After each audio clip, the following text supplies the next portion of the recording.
isgaarsiinteena soo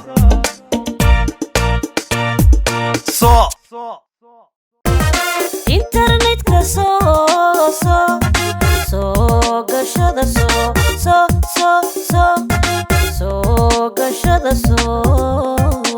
inagu waxaan ku sugan garoonka stadium Xajdaar Stadium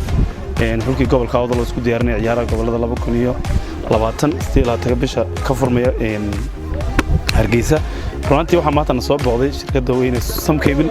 taasoo maaragtay teamka xulka gobolka Awdal responsible gareysay oo maaragtay ciyaaraha gobolada inta bilow ilaa dhamaad waxaan u ciyaari doonaa shirkadda Sam Cable runtii waxay maanta noo keeneen qalab isku jira qalabkii tababarka kubadahan shabakadihii iyo maaragtay basketballka u keeneen runtii waxaan leeyahay shirkadda Sam Cable oo ku maasayeen inay nagu soo booqdaan garoonka Xajdaar Stadium waxaan leenahay markasta iyo mar walba ku xinaada Sam Cable oo maasantii ma leeyahay waxaan ila jooga maaragtay Muxtaar oo isaguna maaragtay shirkadda ka socda runtii aad baan ugu faraxsanahay in maaragtay shirkaddan magaceeda ku ciyaari doono wax walba oo u baahanahay in maaragtay diyaar baynu leeyihiin anaguna wixii waajibaadkayga gudan doonaa insha Allah gudahalna waxaan rajaynayaa xulka gobolka Awdal ina maaragtay meel fiican aan ka gaari doono sanadkan maadaama aan nahay championki 2016 ina sanadkan aan xajisano